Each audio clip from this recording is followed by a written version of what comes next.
Catman here with a Slave Pens Mage AoE Farm leveling guide.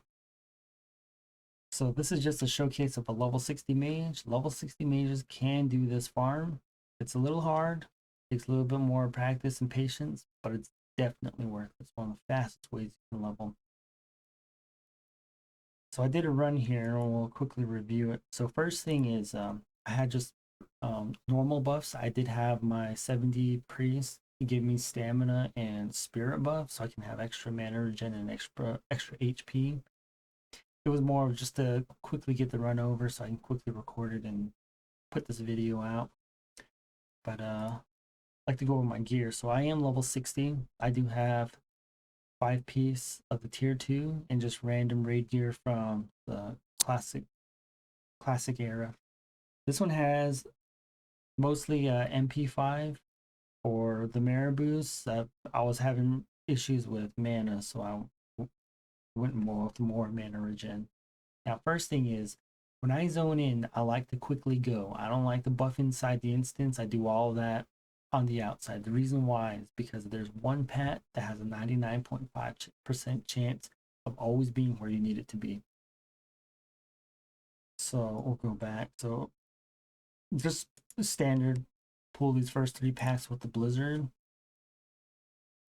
And this next pack, you want to get them before they reach the tip of their patrol. The reason why is just to kind of give you an edge getaway. Now, most of the time you'll have one that gets away, so you just quickly turn and call it there.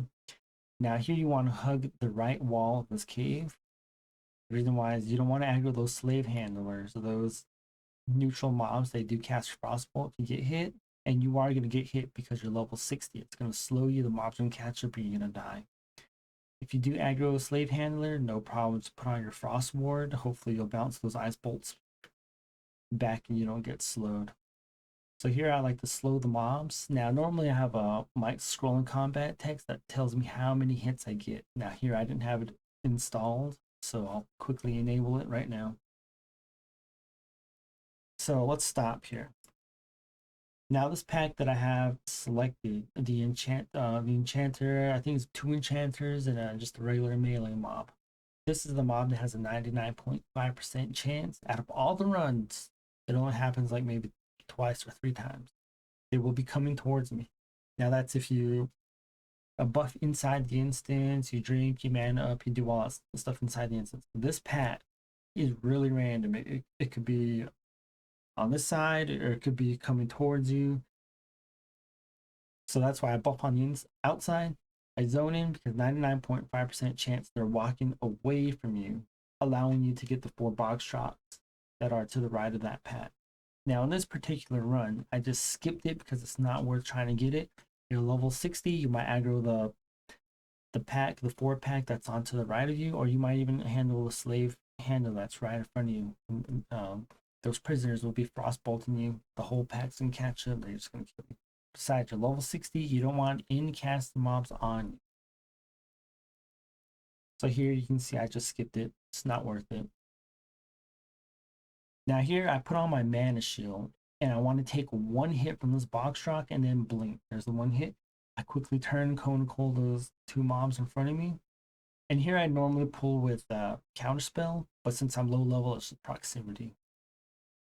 And here's very important. If you blinked, go back. If you blinked here immediately after you took that 1 hit, by the time you get into the tunnel, your cooldown here, my blink is down here. It has 3 seconds, which is plenty enough time. So I Frost Nova, take a few steps, quickly blink away. You want to turn rank 1 Blizzard, slow all those mobs. You want to get them as tight as possible.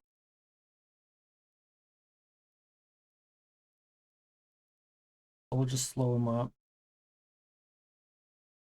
And then we'll jump onto the ledge here. Now here's a little tricky. It's sometimes it's hit or miss, but you can position your character in a way where you won't have 1 melee mob standing at your ice block feeding on you, even though you're on the ledge. So you see on the wall here, there's this line. you're gonna see a dark spot. It's like a little ball, little dot. So I want to stand between this dot and this white dot here. Those are the two dots you want to stand right between. Most of the time, I won't get that defender trying to beat on me, but that's what I aim for when I stand on the ledge. Now let's say you're standing on the ledge, you've ice blocked, you have that defender, he's beating on you. As soon as all the mobs pass your ice block, you want to quickly cancel your ice block, and on the corner here is this little line that divides the tile, the direction of the tiles. You want to hit that corner and go around into the tunnel. As soon as you hit that line here in the middle, the mobs will turn around, they'll start trying to go up the ramp here. Now from here, I usually just I put on my rank 1 mana shield and I assess my options. Now there's two things you can do here. Well, actually, there's when you're at this spot, it's whatever you want to do. I do it different, other people will do it different. You watch so many videos, everybody does it different. At this point, it's really up to you. What do you feel comfortable with? But there's one key thing is we need to look for the boss. So here, we found the boss. Now in this particular clip, the boss is coming down the ramp. So pulling those two packs in front of the boss's ramp is a no-go. You're gonna pull them. When you try to reset them, they're gonna run in front of the boss, they're gonna run through the boss, they're gonna pull the boss, you're gonna die. That's a no-go. Now in this particular clip, what I do is I choose to stack up the mobs a little more. Now here, when I do the AoE, I like the AoE on this corner where the wall changes directions. So it looks like that. I like the AoE here.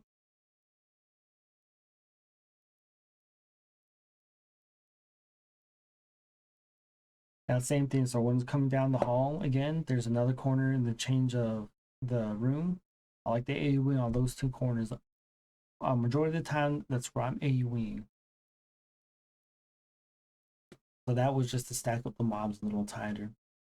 Now what I do is I try to get the further back most pack that's onto the left back here, and then the one right behind my character. So right here, I let the mobs run all the way around. And when they get close, you can see their nameplates coming up. You want to be careful with Technician, because when you jump off that ledge and you're in range, the Technicians might cast Rain of Fire on you, and they'll be separated from the pack. So just get out a counter spell and start running. Now here, I just pull with the rank 1 Blizzard and then blink away.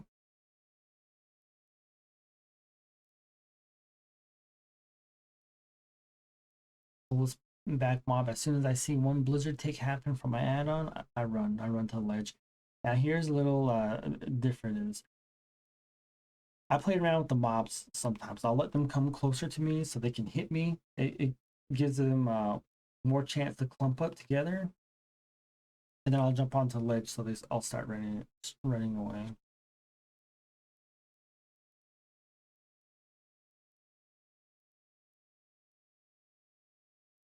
Let's go back to this little spot here. Now the problem with this is you see this little coil fan collaborator down here. They cast cripple on you, so like a 15-second debuff makes your character very slow. That's not a problem because you're jumping up and down on this ledge. The problem is that the pack is over here and this one mob is here. So when it comes to blizzarding him, he's going to be way in front of the pack. You're going to lose a lot of AoE time in the meantime. So when I jump up onto this corner and I run into the hall, I'm either going to counterspell him or one of the technicians. One of those mobs will be trying to cast on you, just counterspell him. So there's the counterspell. I know, obviously, it was a resist. So we'll speed it up here. Mobs are coming all the way around.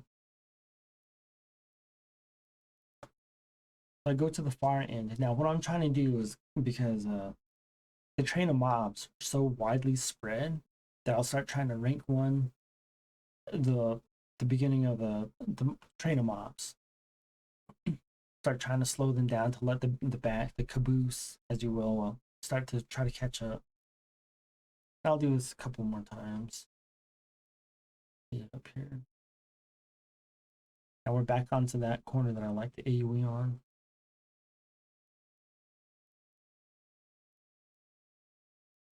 So just tightening them up.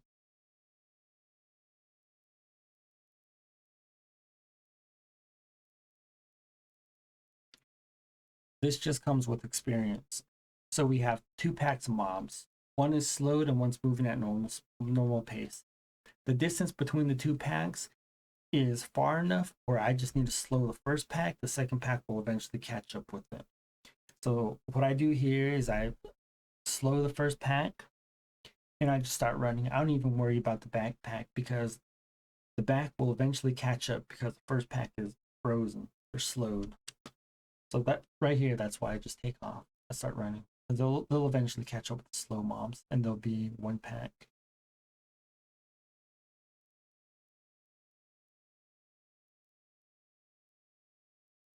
So here, trying to keep an eye out for the boss. I hope.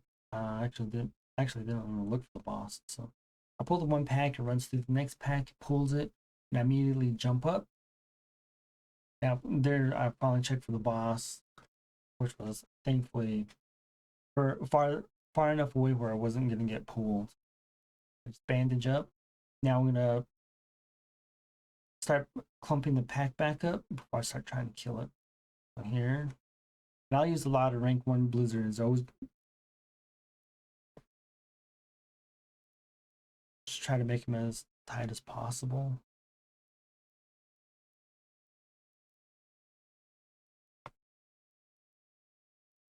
Gather them up.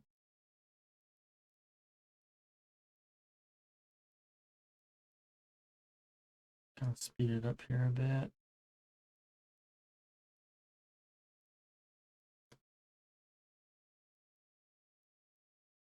Now right here is a max rank AoE, and I'm going for the kill.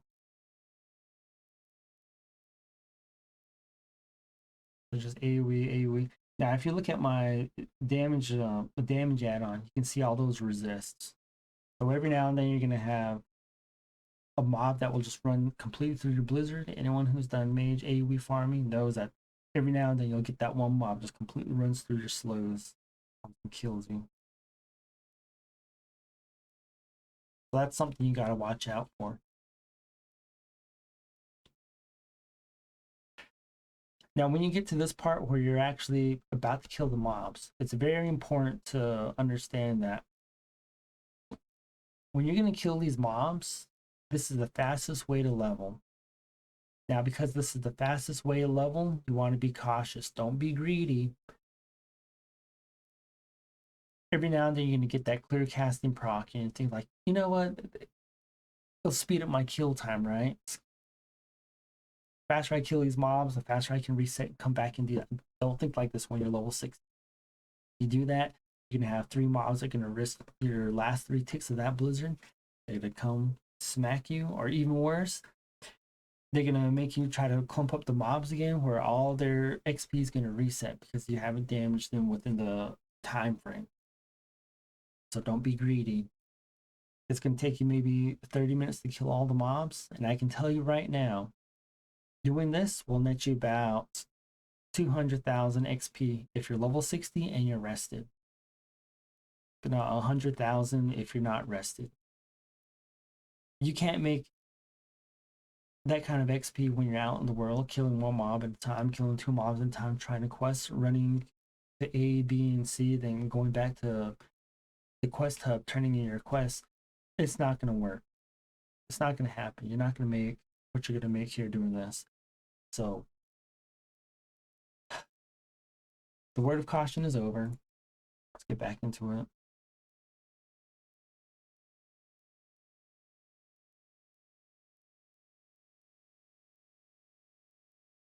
Just keep AoEing. Now sometimes this will happen. You'll be AoEing and you're going to get a technician that starts to cast Rain of Fire. If that technician is really ahead of the group, just stand there and let the rest of the mobs catch up. You can tank that Rain of Fire. But if it's right in front of the whole pack and it starts to Rain of Fire, get out. Just do your best to try to counterspell it and then blink away.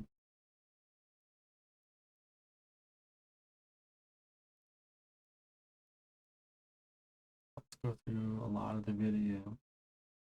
As you can see, you have one mob that's ahead of the pack. I tried to Nova it so I can let the rest of the pack catch up. Didn't work out.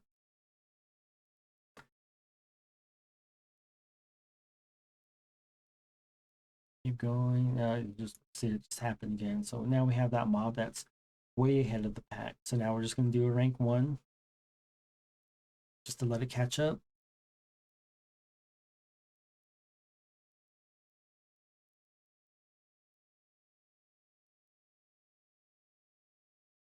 And then we skedaddle.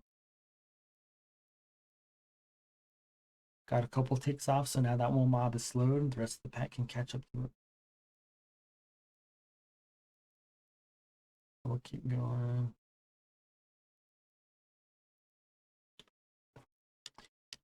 Now, if you notice the technicians, they have 12.8 thousand HP. The other mobs have roughly 15,000. So you can kill the technicians first. Once the technicians are dead, the rest are just all melee mobs, and then you have those collaborators that will use cripple on you. It's pretty much downhill from there once you got these technicians, because the technicians kind of mess you up because of the Rain of Fire. They stop for like 10 seconds. Keep going. Blizzard, blizzard, blizzard. More blizzards. Want to buy Blizzard.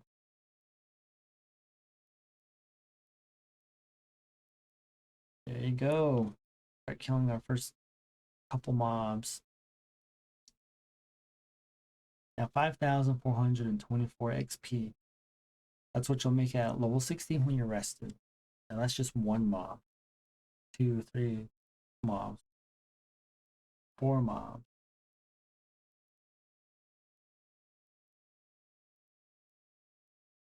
Look at my experience bar from there to there. This one run.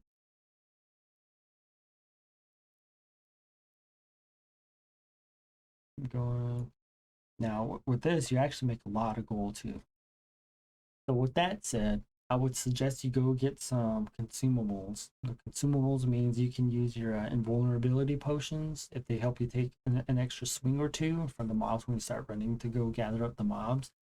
You can use health potions. What I would recommend the most is major mana potion. On my server, the major mana potions are about 3 to 4 gold, and in one single run in just raw gold, you make about 15 gold, and that's enough to buy 3 stacks. In every instance, every run, you'll probably use 3 or 4 of them. So it's definitely worth its weight in gold. Now, if you're not a disenchanter, I sell all the green. I have so many mules full of disenchanted stuff that I'm just selling the greens now. You get all this white and gray vendor loot, sell it all. You'll make a ton of money doing this. So quickly, we'll just look at your XP bar. Look at the XP bar.